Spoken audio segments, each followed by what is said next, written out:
বন্ধুরা, এই বিষ্ণুপুর কিন্তু পশ্চিমবঙ্গের মধ্যে লুকিয়ে থাকা একটা অনবদ্য ইতিহাস। বিশেষ করে যদি মন্দির শিল্পকলা, পুরনো টেরাকোটার কাজ আপনি দেখতে চান, তাহলে কিন্তু বিষ্ণুপুরের থেকে ভালো কোনো অপশন পশ্চিমবঙ্গে আর আছে বলে আমার মনে হয় না।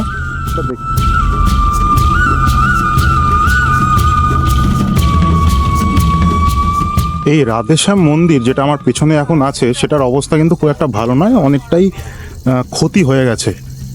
কারণ কি জানেন? কারণ এটার বয়স এক্ষুনি আপনাকে বললে আপনি হয়তো এটা চমকে যাবেন।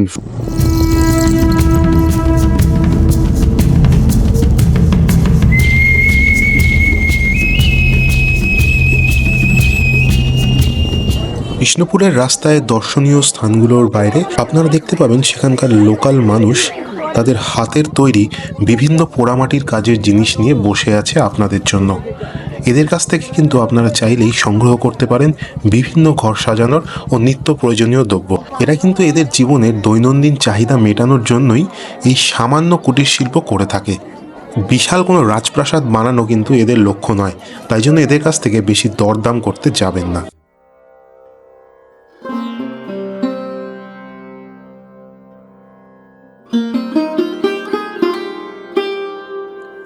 এই মুহূর্তে আমরা চলে এসেছি বিষ্ণুপুরের জোড় বাংলা মন্দিরে।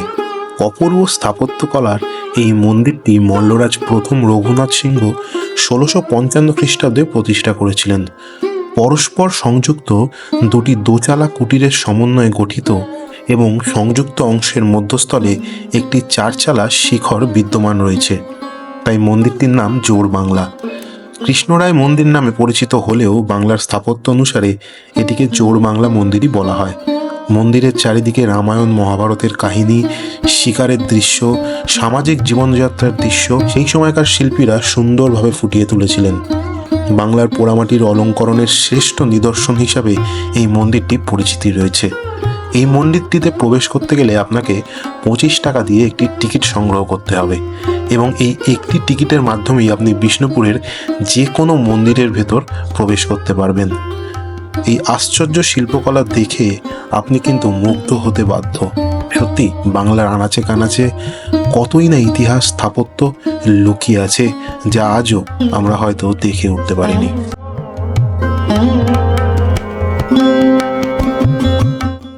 মল্লরাজ চৈতন্য সিংহ মাকড়া পাথর দিয়ে 1758 খ্রিস্টাব্দে এই মন্দিরটি প্রতিষ্ঠা করেছিলেন। এই মন্দিরের নাম রাধাশ্যাম মন্দির। মন্দিরের শিখরটি গম্বুজাকৃতি এবং বিষ্ণুপুরের অন্য একরত্ন মন্দিরের থেকে একটু ভিন্ন প্রকৃতির। এখানে ফুলকারি ও জ্যামিতিক ভাস্কর্য, মহাভারত ও পুরাণের কাহিনী স্থাপত্য লক্ষ্য করা যায়। এই মন্দিরে রাধাশ্যাম, নিতাই গৌর ও জগন্নাথ ঠাকুরের মূর্তি পূজিত হয়। মন্দিরের প্রবেশদ্বারের সুন্দর ইটের নহবতখানাও কিন্তু চোখে পড়ে। একসময় এখানেই সানাই ও বাদ্যযন্ত্র বাজানো হতো। তুলসী মঞ্চ ও রান্নাঘর এবং দক্ষিণ দিকের সামনে নাটমঞ্চ এটাই প্রমাণ করে যে বাংলায় একসময় শিল্প, শিক্ষা এবং সংস্কৃতির কী ধরনের উন্নতি সাধন ঘটেছিল। এই রাধেশ্যাম মন্দির যেটা আমার পেছনে এখন আছে, সেটার অবস্থা কিন্তু খুব একটা ভালো নয়, অনেকটাই ক্ষতি হয়ে গেছে। কারণ কি জানেন? কারণ এটার বয়স এক্ষুনি আপনাকে বললে আপনি হয়তো এটা চমকে যাবেন। 1758, ইয়েস, ঐতিহাসিকরা মনে করছেন যে 1758 সালে এটা তৈরি করা হয়েছিল। ভাবুন, প্রায় 300 বছর আগের একটা ঐতিহাসিক স্থাপত্যের সামনে আমরা দাঁড়িয়ে আছি এবং সেটা আজকের খুব একটা ভালো অবস্থায় নেই।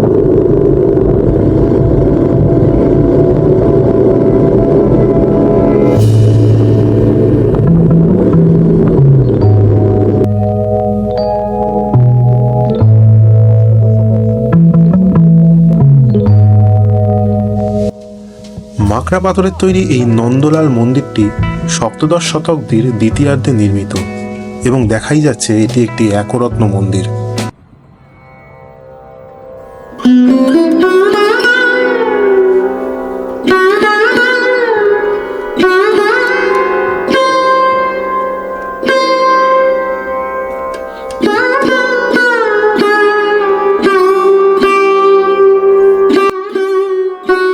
বন্ধুরা, এই বিষ্ণুপুর কিন্তু পশ্চিমবঙ্গের মধ্যে লুকিয়ে থাকা একটা অনবদ্য ইতিহাস। বিশেষ করে যদি মন্দির শিল্পকলা, পুরনো টেরাকোটার কাজ আপনি দেখতে চান, তাহলে কিন্তু বিষ্ণুপুরের থেকে ভালো কোনো অপশান পশ্চিমবঙ্গে আর আছে বলে আমার মনে হয় না। প্লিজ, এই শীতকালটাই হচ্ছে বেস্ট সময় বিষ্ণুপুর আসার। আপনারা অবশ্যই এসে দেখতে পারেন। এবং এত মন্দির আছে যে আপনি ক্লান্ত হয়ে যাবেন, কিন্তু মন্দির শেষ হবে না, এই কথাটা আমি আপনাদের দিতে পারি।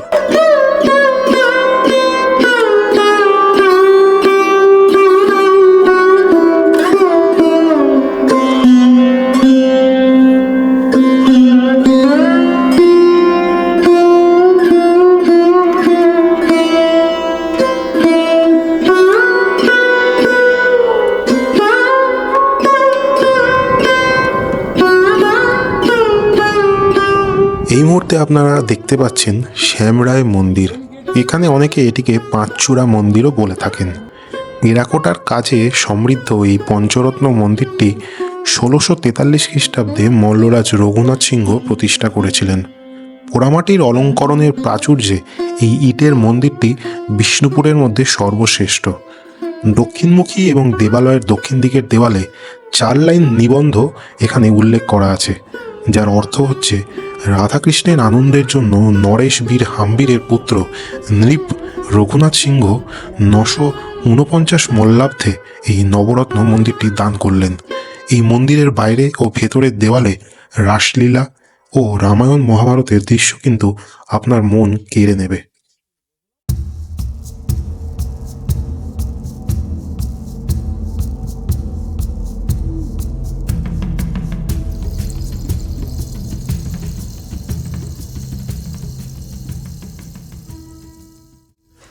মল্লরাজা বীর হাম্বির আনুমানিক 1600 খ্রিস্টাব্দে এই মঞ্চটি প্রতিষ্ঠা করা হয়েছিল।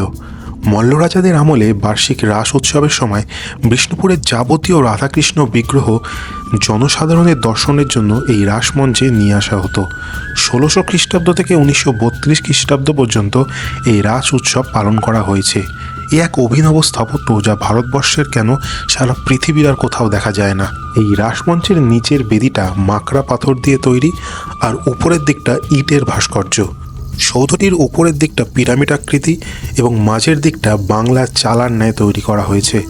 আবার দেখা যায় নিচের খিলানগুলি ইসলামিক বা মুসলিম স্থাপত্যের ন্যায় তৈরি করা হয়েছে, যা সেই সময় ভাস্কর্যের এক অপরূপ নিদর্শন, যা একমাত্র বাংলার বিষ্ণুপুরেই দেখতে পাওয়া যায়।